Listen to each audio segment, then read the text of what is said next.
vai você? Como foi sua semana? Para nós é motivo de grande alegria receber você aqui no nosso programa, o Vida Viva. Um programa que nasceu para que nós pudéssemos conversar e crescer juntos, aprendendo sobre vários assuntos. Sobre saúde, sobre educação, relacionamento familiar, relacionamentos no trabalho ou na escola. Cada um aí de acordo com a sua realidade. Mas de maneira geral, nós vamos crescer e aproveitar melhor o presente que o Senhor nos deu, que é a vida. E você é muito bem-vindo e também queremos ouvir a sua opinião. Se você tiver alguma sugestão, alguma ideia de programa, alguma pergunta para os nossos entrevistados, alguma sugestão de pauta, a gente quer muito ouvir você. Escreva para nós. No programa de hoje, nós recebemos o professor Daniel Contro. Olá, professor Daniel. Que alegria recebê-lo aqui no Vida Viva mais uma vez. Muito obrigado. Grande prazer estar aqui contigo. E hoje nós vamos falar com o professor uma continuidade daquele tema que nós tivemos sobre o uso e o abuso da internet na vida dos jovens e dos adolescentes. Professor Daniel, por que a internet e as redes sociais fascinam tanto os jovens? Este é um campo de investigação ainda. Se sabe de antemão que a internet, as redes, elas têm um poder de viciar as pessoas, não é? Elas produzem um efeito na mente humana semelhante aos usuários, não é, de drogas. Até questões neurológicas mesmo, né? Chegando a afetar questões neurológicas do cérebro. Altera funções cerebrais, não é? Atua nas zonas de controle de impulso, atua nas funções cerebrais de prazer, não é? Na questão da serotonina, não é? Enfim, há muitas pesquisas ainda nessa direção. Mas a verdade é que não adianta a gente querer negar. Não é? Essa é uma experiência humana única na história. Pela primeira vez a humanidade está experienciando, não é? Uma convivência planetária, instantânea, porque você imagina que um fato que está ocorrendo agora, numa rua de Madrid, né, numa rua de Paris, nós podemos, em questão de segundos, né, estar vendo ao vivo, quase que instantaneamente, aquele fato. Então, essa é uma experiência única que aboliu as barreiras geográficas, as barreiras culturais, as barreiras do tempo, não é? Exatamente. Então, isso não é qualquer coisa. Nós temos hoje mais de 1 bilhão de pessoas no Facebook, por exemplo. Já se fala em 1 bilhão e 300 milhões. 4 bilhões de pessoas hoje, diariamente, frequentemente, acessam a internet. Agora, puxando a questão mais para o Brasil, para as nossas crianças, jovens, adultos também, infelizmente, Mariana, nós somos primeiro lugar no mundo, os campeões mundiais de permanência na internet.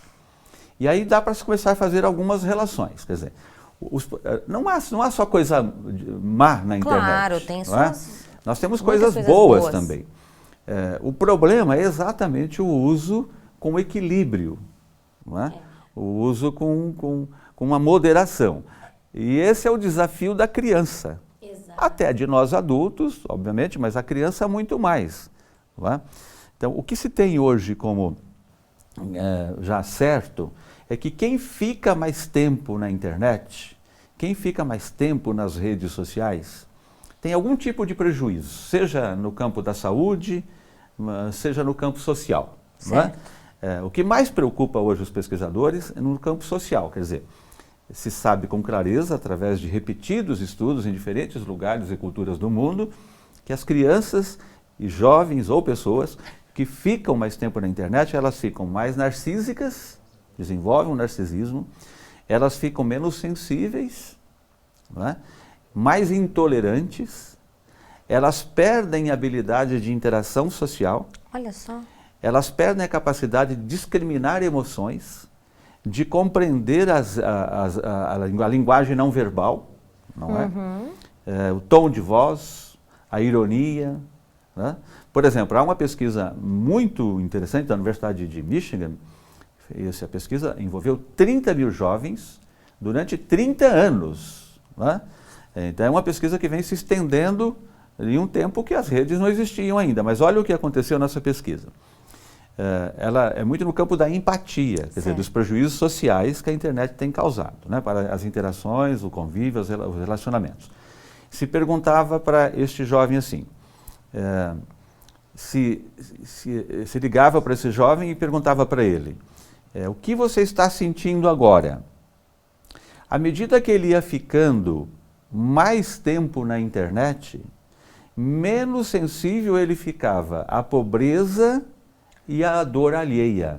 Olha só. Então, os jovens dos últimos 15 anos, onde a rede, as redes sociais, a internet já é uma realidade mais presente, mais expandida, eles têm 40% menos de sensibilidade, de entranhas, de empatia do que os jovens dos primeiros 15 anos da pesquisa. Isso muda de acordo... A mesma pessoa muda ao longo dos anos? A mesma pessoa. Olha que interessante.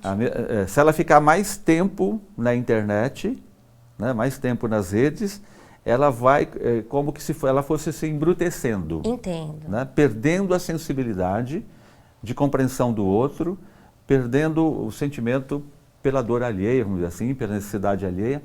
E nas escolas hoje, a gente vive um grande desafio, porque a inabilidade das crianças para o convívio social é imensa. Eu acredito. Porque convive pouco, não é? A criança, primeiro, tem pouca interação com amigos, são poucos amigos hoje. A família ficou menor, não é? Uhum. Menos tio, menos irmãos, menos avós, menos isso, menos aquilo. Aí tem menos amigos também. A família está ficando cada vez menor. Claro, claro. Então a criança interage muito pouco. Essa rede parental, essa rede de proteção social, de interação social na própria família é muito importante para a criança. Se ela tem, sabe aquela figura do tio, não é? Que, pô, você vai encontrar com seu tio hoje, então tem até um peso, seu avô, seu avô.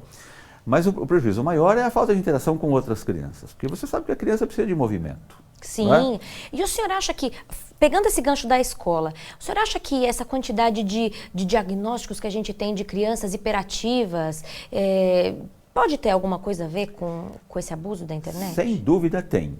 Há muitos estudos, e não se há praticamente polêmica sobre isso, mostrando que, aí já é uma questão mais ligada às funções cognitivas, neurológicas, não é? Que o uso excessivo da internet, a permanência, como você falou no início, o abuso de permanência, não é?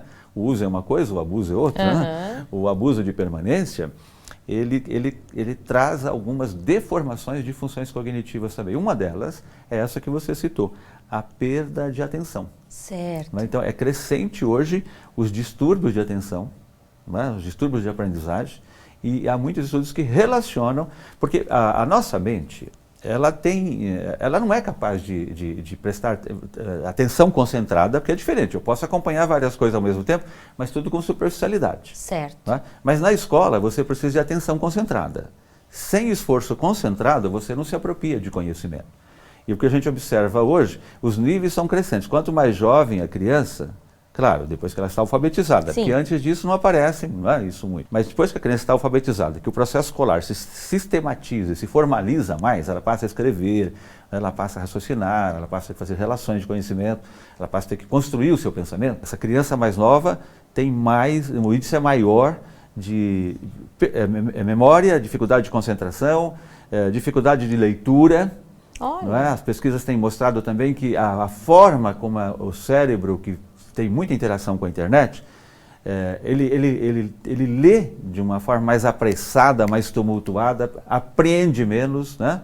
Não é que ele aprende, ele apreende menos, ele retém menos, ele tem mais dificuldade de memorizar. Certo. Né? O vocabulário é menor dessas crianças, e aí aparecem dislalia, dislexia, não é? Esses distúrbios de atenção, déficit para cá, TDAH, não sei se você conhece bem se você é médica, né? Então, de 8% a 12% da população hoje tem, e dá-lhe Ritalina, né? Sem nenhum preconceito contra a Ritalina, porque ela tem sua função, quando bem ministrada, bem diagnosticada, mas de 8% a 12% da população escolar hoje apresenta algum nível de distúrbio. Para comparar, na década anterior, era... Claro que as pesquisas também vão evoluindo, os diagnósticos, lógico, né? Você como médico... se faz mais no diagnóstico do que antes, exato, mas enfim. Exato. Mas era metade disso, pouco mais da metade. A gente não está dizendo mal sobre a Ritalina, viu, pessoal? A gente está dizendo que, de repente, alguma parte, algum percentual dessas crianças poderiam ficar melhor tratadas se simplesmente tivesse uma mudança de comportamento, não é isso mesmo, professor? Exato. A Ritalina tem seu papel, é um remédio extraordinário e tal. Mas o problema é que hoje parece que está havendo um certo abuso. Pelo menos eu ouço muito isso de vocês médicos. A nossa reflexão é essa. De repente você, com algumas medidas não farmacológicas, né, não medicamentosas, você consegue ajudar a sua criança, o seu filho, o seu adolescente a conseguir se concentrar mais, a aprender melhor. E com certeza essa questão do uso e abuso da internet tem muito a ver com isso, né? E eu gostaria que o senhor mencionasse mais um pouco sobre as pesquisas. O que tem de novo falando sobre esse assunto? Olha, existem diferentes pesquisas. Por exemplo, nos Estados Unidos surgiu um livro agora chamado, interessante esse livro, Geração Superficial, Ok. né? ou Superficiais. O livro tem, se a tradução for pé de letra, é um pouquinho mais pesado, fala geração burra, mas não é tanto, não é geração burra. Esse livro, ele fala muito dos prejuízos do raciocínio e da atenção focada que se causa no jovem. Ele foi feito com 81 mil jovens, né, do ensino médio. Muita gente. E esses jovens passavam 6 horas, a gente chama geração, estudo 666, né? Põe mais um meia aí para não ficar essa coisa, esse místico da besta, né? Mas 6666, porque eles tinham 6 horas de videogame, Ok. na média, né? A pesquisa mostrou isso. Semanais, né? Semanais, 6 horas semanais de videogames, 6 horas de internet, não é? 6 horas de rede, então jogos, rede, internet de forma geral, e 6 horas de estudo. Não é? Na média deu isso. Estudo, assim, aqueles deveres básicos que as crianças têm que fazer. O estudo mostrou que estes jovens, a chamada geração 6666, não é? Eles tinham prejuízos sérios na compreensão leitora, que é a capacidade de decodificação de textos, né? Ler e entender um texto, um editorial de jornal, porque eram jovens do ensino médio. O nível de leitura deles era muito pequeno, né? A maioria desses jovens, por exemplo, não liam nada espontaneamente, só faziam as leituras obrigatórias da escola, faziam o mínimo, não é? Porque as redes tomavam todo o tempo deles. Lógico. Eles eram mais agressivos, né? O nível de delinquência juvenil entre eles era maior, desde pequenas delinquências até ocorrências policiais. Não é? Olha só. E uma pesquisa extensa, um grupo de controle de 81 mil pessoas. Não é qualquer coisa, não é? E eles tinham uma coisa muito interessante, chamou a atenção dos educadores. Tem outros dados nessa pesquisa, além de serem mais agressivos, intolerantes, mais narcísicos, não é? Mais individualistas, cultivavam sites também mais violentos. Então parece que a internet vai fazendo um encadeamento, né, de processos mentais e psicológicos que vai conduzindo a pessoa, culminando, vai atraindo a pessoa para esses terrenos, não é? O que chamou muita atenção dos educadores é que eles tinham uma memória muito, que ficou conhecido como memória fragmentada. Não é? Então, eles se lembravam, outros jovens que não tinham o abuso, eles liam o mesmo texto e se lembravam de um percentual muito maior do texto. Estes jovens lembravam de detalhes desconexos dos textos. Então ficou conhecido como memória fracionada ou fragmentada, né? Isso gerou muita polêmica nos meios acadêmicos, né, nos meios pedagógicos, de ensino, etc., porque também a produtividade deles caía, a produtividade escolar. Certo. Né? Então eram alunos que deixavam de fazer mais os deveres, eram alunos que apresentavam um desempenho escolar melhor de uma forma geral. E, curiosamente, em alguns lugares onde se podia dirigir, né, essa pesquisa abrangeu vários estados americanos, alguns que se podia dirigir a partir dos 16 anos, também a ocorrência de acidentes de trânsito chamou a atenção dos pesquisadores. Não foi um fator conclusivo, não é? Mas chamou a atenção porque tem um índice maior também. Então você vê que mexe com estruturas profundas, né? Com certeza. Da mente humana, da psicologia, né? Da estrutura emocional, psicológica do ser humano. E aí nós podemos ir para muitas outras pesquisas. Tem um autor, especificamente, que ele diz assim, que nós estamos correndo o grande risco, Mariana, de formar uma geração de analfabetos emocionais. Não é? Tal é a incapacidade, né, ou a inabilidade desses jovens, de fato, para o convívio social. Eles não conseguem aprender e não conseguem se relacionar. Não conseguem é preocupante isso. Você quer ver um dado curioso, que já está se acompanhando desses jovens? Eles desistem mais da universidade, não é? Tudo isso é preocupante. Com certeza. Né? E a gente fica pensando, que pais serão, não é? Que mães serão? Exato. Então, as projeções são preocupantes. Não é? O Facebook fez uma experiência, o próprio Facebook, acho que nossos telespectadores devem ter acompanhado, muitos foram vítimas disso. Não é? Ele alterou o conteúdo, sem avisar, de 700 mil usuários, não sei se vocês acompanharam isso, 700 mil usuários tiveram os conteúdos alterados, né, propositalmente pelo Facebook, e depois o Facebook teve que assumir isso em público, e veio uma saraivada de crítica, né, pela falta de ética. Claro. No entanto, se mostrou que à medida que ia alterando os conteúdos, não é, também se alterava o humor, né, dos usuários online. Olha que interessante. Então isso ficou bastante, foi bem recente isso, né? Isso ficou bastante conhecido nos meios de comunicação, não é? Como uma experiência que mostra toda a força. Então nós temos muitas outras pesquisas que apontam nessa direção. Se fala muito hoje na geração, no cérebro 140 caracteres, não é? Porque também o uso dos códigos de comunicação tem preocupado os educadores. Claro. Não é? Por que que se preocupa? Porque a linguagem ela tem um poder de estruturar também o cérebro. Não é? Você sabe que a linguagem é a primeira grande inteligência que se desenvolve na mente humana. Certo. Né? Que é a linguagem. Depois vem as habilidades matemáticas, né? Lógicas, numéricas e tal. Então a linguagem tem uma matriz, né, muito especial da constituição da inteligência. Se eu faço um uso inadequado da linguagem, eu prejudico também a estruturação da mente humana. De uma forma geral, porque ela é a a primeira. De uma forma geral, especialmente na parte estética, Olha que é a parte de expressão. Né? E o que é um ser humano sem expressão? Então, isso é muito comum, tem os chamados cases da pedagogia, não é?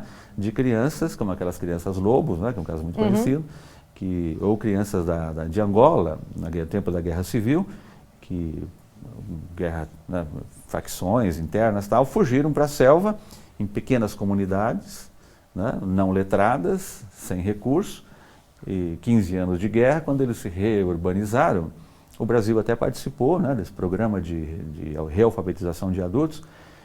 Eles vieram com um vocabulário tão pobre, que essas crianças não conseguiam ser alfabetizadas. Né? Eles não sabiam se expressar e nem serem alfabetizadas, pelo menos em nível melhor. Por exemplo, eles não entendiam, podiam até ler uma notícia de jornal, mas no editorial de jornal o nível de compreensão era muito pequeno. Nenhum, quase. Então, há uma preocupação muito grande hoje também com o uso da linguagem. Okay. E a gente sabe que houve um abandono da língua formal. Né? Vocabulário, vou te dar um dado que é estarrecedor. O Brasil tem um dos piores vocabulários da América Latina, não vou nem falar, né, dos países desenvolvidos, né, das referências melhores que nós temos, Europa, etc., Estados Unidos. Vamos pegar um jovem só para dar um dado mais concreto para o nosso telespectador, vamos pegar um jovem de 14 anos. Ele deve ou deveria saber, né, um jovem escolarizado, do centro urbano, enfim, ele deveria saber por volta de 8 mil palavras.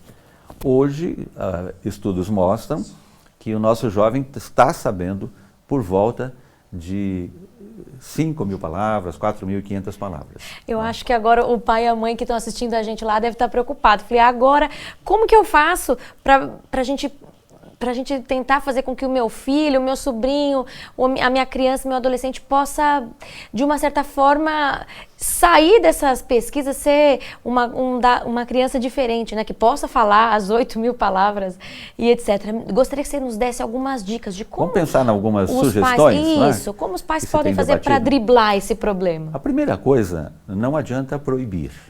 Tá. Né? Aí é mais importante conscientizar. Dialogar muito. Pesquisa, qualquer um, tem muito estudo aí na internet, tem livros sobre isso. Não é? Essa geração superficial, por exemplo, é um ótimo livro. Uma ótima dica. Uma ótima dica. Conversar, conscientizar muito, ponderar, chamar o filho, né? Traz artigos, traz pesquisas, algumas revistas andaram fazendo várias reportagens um tempo atrás sobre isso. Converse com o filho. Mas não é só isso também, tem que monitorar. É tem isso que mesmo, supervisionar. isso é importante. Olha, pai e mãe, seu filho pode ter 7 bilhões de amigos, mas pai ele tem um só. Isso mesmo. Não é? Então você pode ser amigo do seu filho, mas primeiro tem que ser pai. Isso mesmo. Não é? Se não for pai, vai colocar em disfunção toda a sua estrutura familiar. Então, assuma o papel de supervisionar. Isso mesmo. Tem coisa que a gente diz que vai fazer, faz e diz que vai fazer. Diz e faz. E tem coisa que a gente faz e não precisa dizer. Tá prestando atenção aí, pai, né? Nas dicas. Atenção, ó, deixa o filho mexer na internet, mas fica de olho, hein? Claro. Primeira coisa, os adultos têm uma dificuldade. Na minha geração, eu mesmo tenho dificuldade de acompanhar o que essa moçada faz nas redes, na internet. Claro. A gente deve se esforçar para entender um pouquinho, para seguir atrás pelo menos, né? Seguir o curso. Então a primeira coisa é supervisionar, procurar entender um pouquinho mais, até para fazer uma monitoria com mais conhecimento de causa, não é? E aí nós podemos pensar assim, algumas coisas são essenciais como dica. Certo. Privilegiar atividades em grupo para os filhos.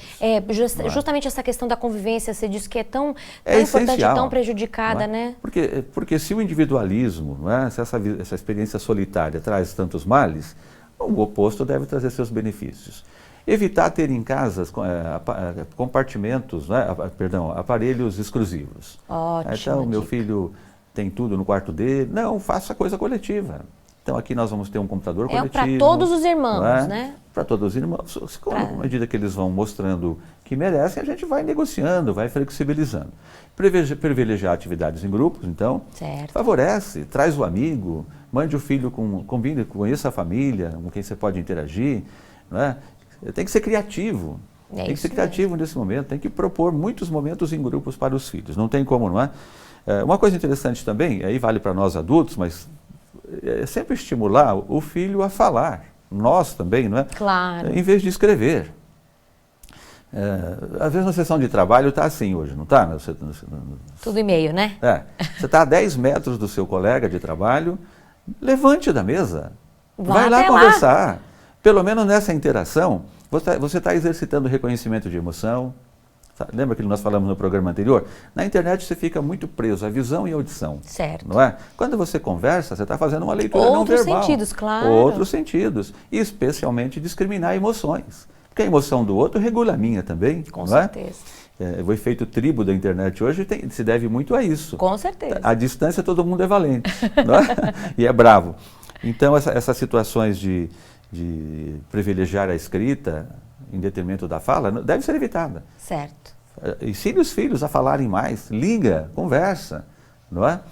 Uma outra coisa importante é a leitura. Infelizmente, nós não somos um país de leitores. O Brasil já não tem história mesmo de ser um país leitor. O consumo per capita de livro no Brasil é um dos piores do mundo.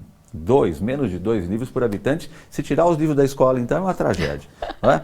A Argentina lê 3 vezes mais do que nós, Chile, do que nós. Não é? Agora, então, criar situações de convívio. A leitura ajuda muito os jovens. Aqui tem jovem aqui no estúdio, não é? A leitura, se você criar o hábito de leitura desde cedo, a leitura começa a ocupar esse tempo ocioso, também é um canal de diversão, não é? Além de enriquecer, a leitura tem hoje ressonância magnética que mostra que o tempo, as funções cerebrais da leitura é muito melhor. Enfim, exercitar a empatia, não é? Nós comentávamos aqui antes do programa, a gente entra no elevador hoje em 4 pessoas, 3 estão no celular, não é? E não conversa nem bom dia mais, né? Nem o tempo. Tá chovendo, né? Não é? Professor Daniel, que alegria recebê-lo mais uma vez aqui. Esperamos que a gente possa recebê-lo outras vezes para discutir outros temas, viu? É um prazer. Vai ser realmente, com certeza. E a você, agradeço por estar conosco durante mais esse momento. E agora você vai ouvir uma mensagem espiritual.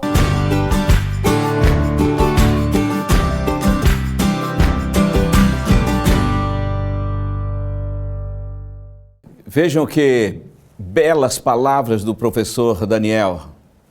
Obrigado então, professor e Mariana, por esses momentos de informações, esclarecimentos tão oportunos no que diz respeito ao uso da internet e as redes sociais.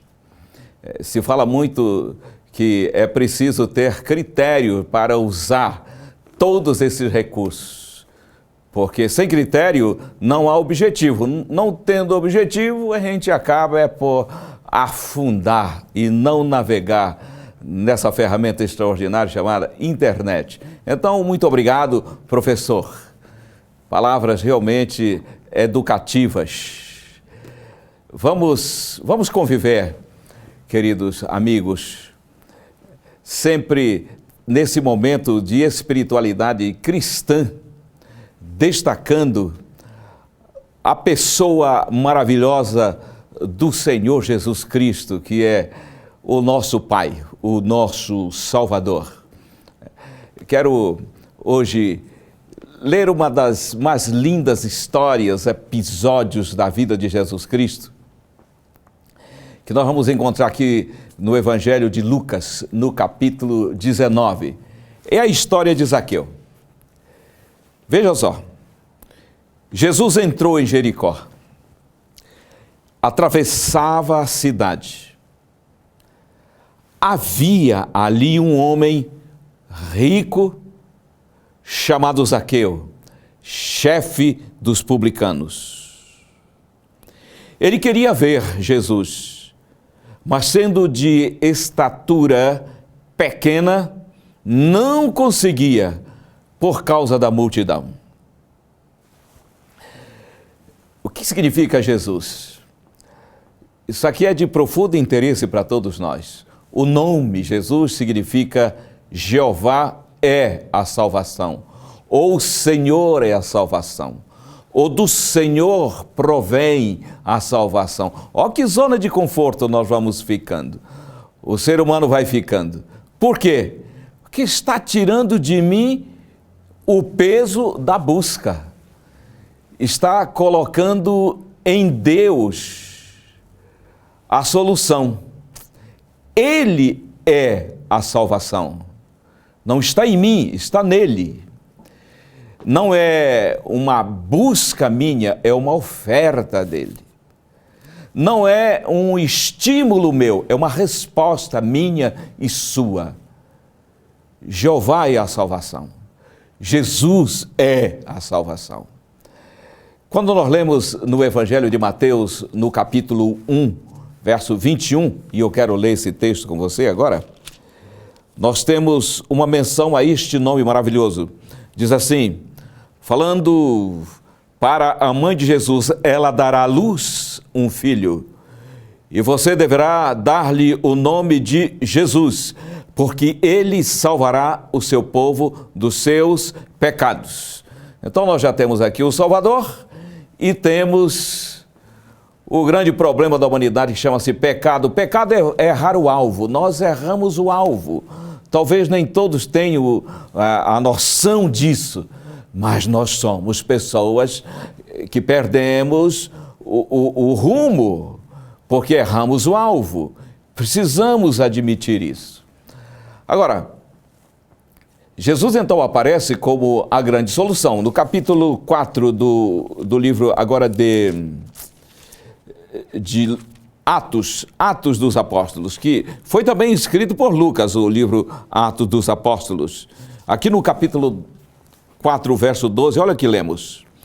Não há salvação em nenhum outro, pois debaixo do céu não há nenhum outro nome dado aos homens, pelo qual importa que sejamos salvos. Jesus Cristo. Este é o nome. Esta é a nossa grande necessidade. Mas é também a grande providência e é exatamente o que está à nossa disposição. Eu quero deixar com você hoje este nome, esta figura do amado Jesus. Obrigado por esses momentos que passamos aqui enaltecendo e pensando na pessoa do Jesus Cristo, nosso Senhor. Jeová é a salvação. Desejo que o Senhor Deus assista você em todos os seus momentos e desafios desta vida.